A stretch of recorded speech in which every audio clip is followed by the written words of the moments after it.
Good morning. This is the Florida Division of Emergency Management Daily Situation Report for December 9th, 2008. State EUC is currently at a Level 3 monitoring activation status. And now, your news.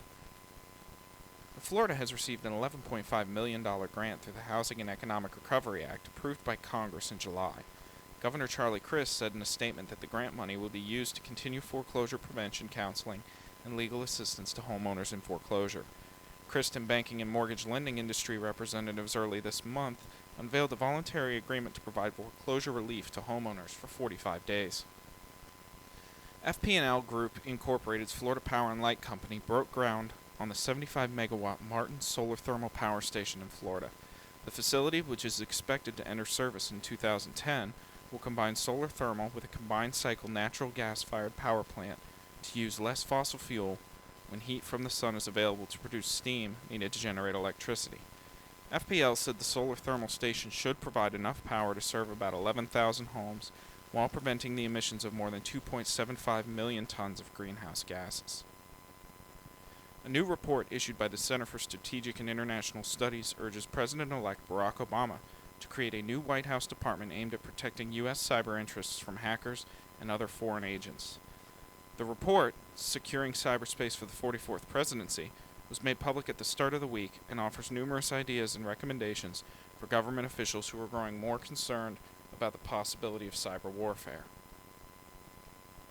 A vaccine against a parasitic disease, malaria, cut illnesses by more than half in field trials and could be safely given with other childhood inoculations, 2 studies have reported. The vaccine, which will begin a third and final phase of clinical trials early next year, could become the first to protect children from malaria, which kills nearly 1 million people worldwide every year. And now, your weather. A large area of high pressure will continue to move eastward off the eastern seaboard into the western Atlantic today ahead of a strengthening shore system in the southern central plains. Southeast winds between these two systems will increase statewide today and bring increasing moisture and warming temperatures to the region.